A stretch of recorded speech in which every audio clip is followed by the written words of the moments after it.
Bendito sea nuestro Dios, que nos permite entrar en un tiempo matutino con Él para recibir instrucciones, para conocer cómo podemos agradar el corazón de Él, de nuestro Dios, a través del conocimiento y la acción.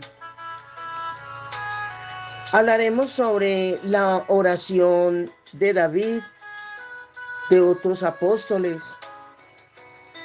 de conocer en cuanto a la oración como tal, de la vigilia, y por qué algunos no reciben contestación a sus oraciones, y esta es por diversas razones que vamos a tratar en este tiempo matutino con Dios.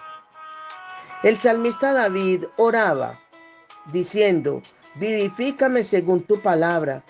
Está en Salmo 119, 25. Para que esto pueda ser posible, su palabra tiene que permanecer en nosotros, según Juan 15, 7. El evangelista Bowor predicaba a los 75 años de edad y estaba muy activo para el Señor. Él decía: yo siempre comienzo el día diciendo: Señor, vivifícame conforme a tu palabra. Para él esto implicaba depender de la palabra para todo. A los 75 años estaba con buena salud, confiaba en Dios y nunca usó ninguna medicina. Bowor vivió hasta los 82 años y estuvo activo en la obra de Dios hasta el final. Cuando llegó el momento de morir, él sabía que estaba cerca. Él sentía en su espíritu que el Señor estaba a punto de venir a buscarle. Un amigo muy cercano voló a estar con él en la Florida. Cuando llegó, el hermano estaba sentado en la cama. Levantó las manos y alabó a Dios y dijo: hermano, este es el día por el cual he esperado toda mi vida. Me voy a mi hogar. Todos los días él oraba: Señor, y expresaba diciendo: Señor, vivifícame según tu palabra, y el Señor le dio vida día tras día hasta que se lo llevó con él. Bowor murió sin una enfermedad o dolencia. Sencillamente se fue al cielo a estar con el Señor. La palabra de Dios es verdadera. No importa si la practicas o no la practicas, pero es verdadera. Algunos van a beneficiarse de la plenitud de sus beneficios. Así que la invitación es que tú seas uno de ellos. También en cuanto a otros apóstoles, en Santiago capítulo 5, versículo 16, la oración eficaz del justo puede mucho. Pedro dijo: vosotros maridos igualmente vivid con ellas sabiamente, dando honra a la mujer como a vaso más frágil y como a coherederas de la gracia de la vida, para que vuestras oraciones no tengan estorbo. Las relaciones con la esposa en este caso deben ser cordiales para que nada afecte en la oración. O en este caso también de los esposos. Añadió que para los últimos días oráramos en forma especial. Lo vemos ahí en primera de Pedro, ahí el capítulo 4, ¿sí? Donde está dando algunas sugerencias y quiero invitarles a que leamos lo que nos dice este pasaje de primera de Pedro, el, el capítulo 4, el versículo 7, que dice: ya se acerca el fin de todas las cosas. Por eso sean ustedes juiciosos y dedíquense seriamente a la oración. Esto es según la versión Dios habla hoy. Dedicarse a la oración. Juan oró así: amado, yo deseo que tú seas prosperado en todas las cosas y que tengas salud, así como prospera tu alma. La palabra deseo en el original griego se lee orar. Juan, por lo tanto, dijo, yo oro que estéis en salud y prosperado, así como prospera tu alma. Esta palabra fue inspirada por el Espíritu Santo. Por lo tanto, es el deseo de Dios para todos sus hijos. La oración de Juan concierne a tres aspectos de nuestra vida: lo físico, lo espiritual y lo material. Él oró que prosperáramos, y esta es la bendición material, y estuviéramos en salud en lo físico, y que prospere nuestra alma, lo espiritual. Dios desea bendecir plenamente la vida del creyente desde todo punto de vista, físico, espiritual y material. Así que ora para que Dios te prospere material, física y espiritualmente, pues esto está en la perfecta voluntad del Señor. Esto parece bastante como fuera de lo normal cuando, cuando hay preguntas como ¿y a dónde vamos a ir? Sencillamente al mismísimo trono del Padre es la ida, la llegada. En la oración no le oramos al Espíritu Santo que está aquí en la tierra con nosotros y en nosotros. Le oramos al Padre que está en el trono. Y le oramos en el nombre de Jesús que está a su diestra, en el trono. Si tú vas a hablar con el Padre y Él está allá, entonces no te debes quedar en la tierra en la oración. ¿Qué harás? Súbete allá en oración y siéntate a sus pies y visualiza a Jesús a la diestra y comienza a hablarle al Padre. Háblale como alguien que cree que por la fe, que no está en la tierra, sino a los pies de Dios Todopoderoso en el trono, en el cielo. Dile, vengo aquí a tus pies a hablar contigo en el nombre de Jesús, mi mediador. Yo vengo aquí, Padre, a interceder por las almas perdidas y a reclamarlas para mi Cristo.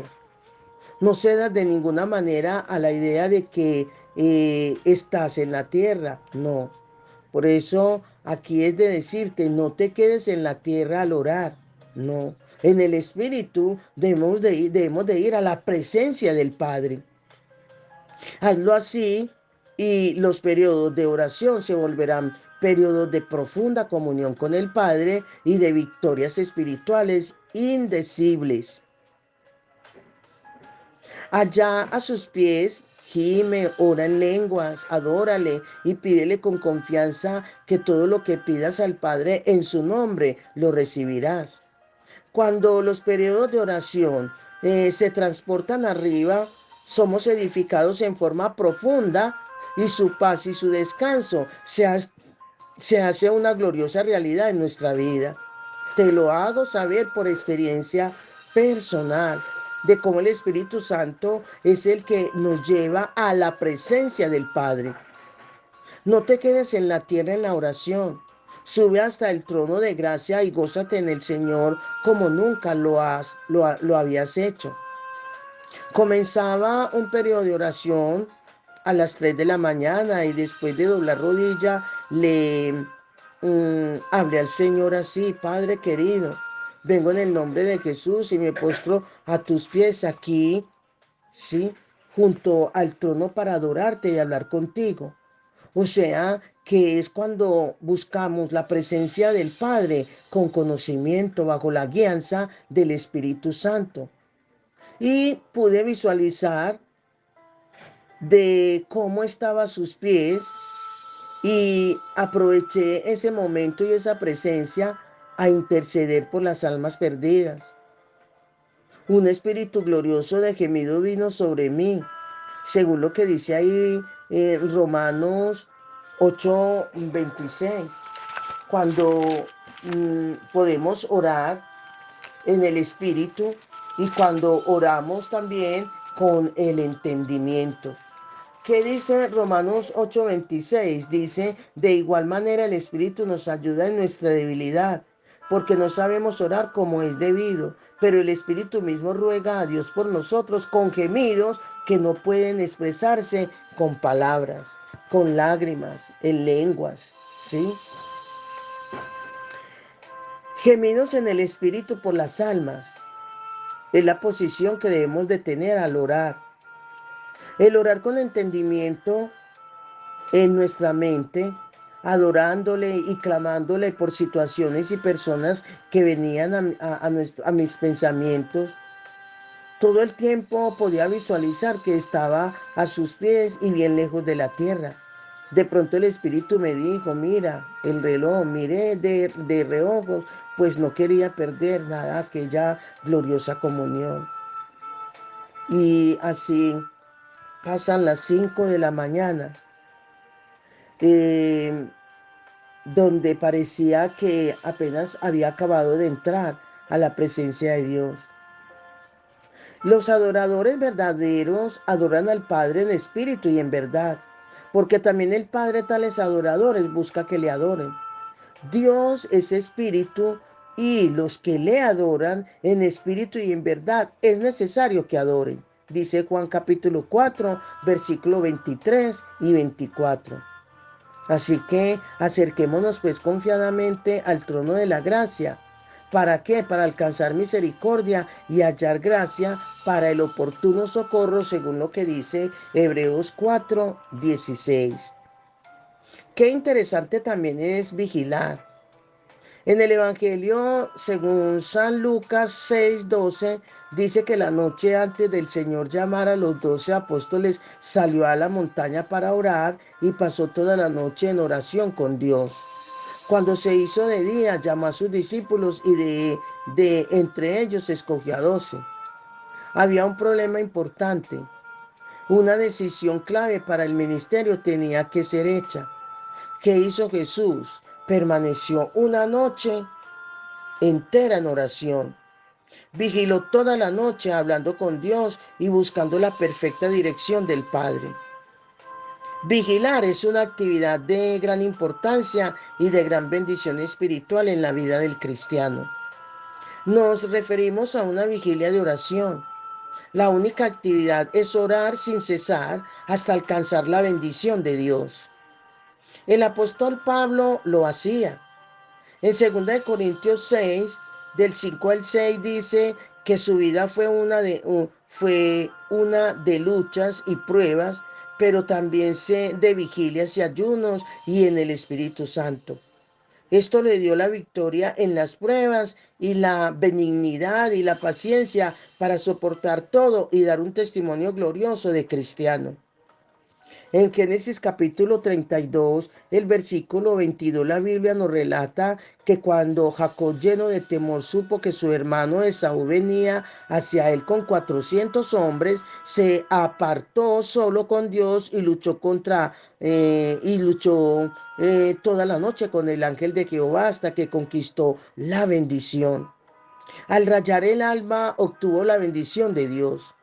Fue una vigilia en batalla por vida o muerte, pero no se dio hasta conquistar la victoria. Cuando ese día se enfrentó a Esaú, este corrió a abrazarlo y se echó sobre su cuello llorando. Está registrado en Génesis capítulo 33, el versículo 4. En una noche de vigilia, Dios le dio la gran victoria. ¿A quién? A Jacob, perdón.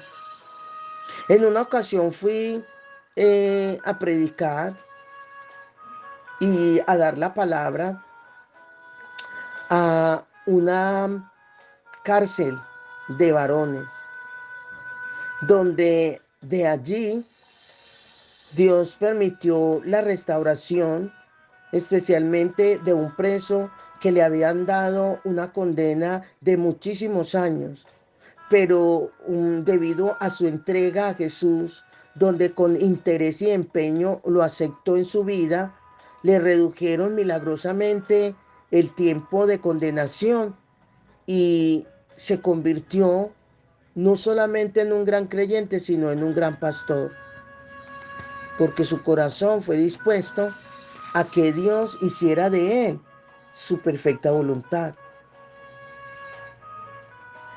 Dios nos ha dirigido a vigilar en innumerables ocasiones. En muchas de ellas comenzábamos la vigilia.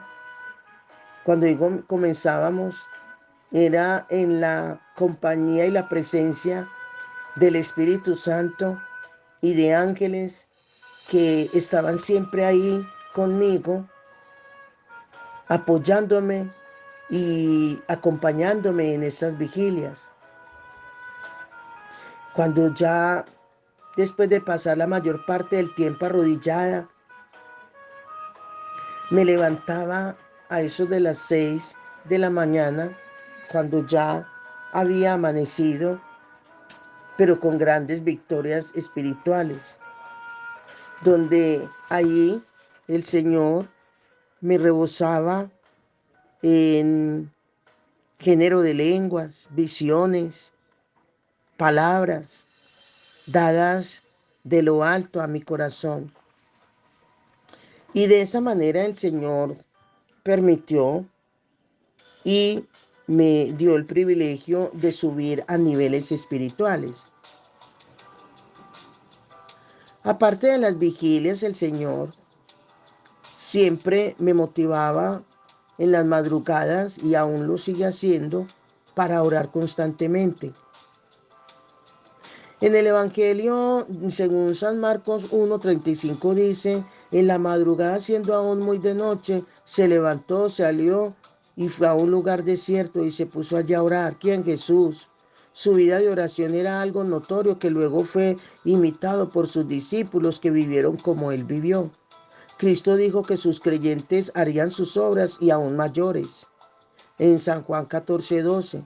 Para que esto se cumpla, hay que vivir como Él vivió.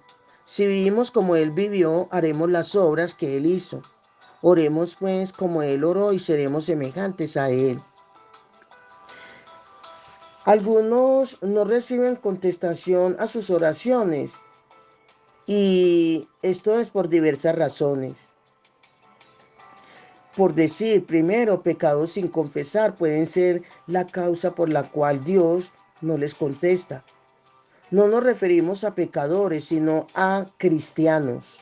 Sin embargo, si uno encuentra que las oraciones no son contestadas y no sabemos que está mal, entonces debemos orar como el salmista, que dijo: y ve si hay en mí camino de perversidad y guíame en el camino eterno, según Salmo 139:24.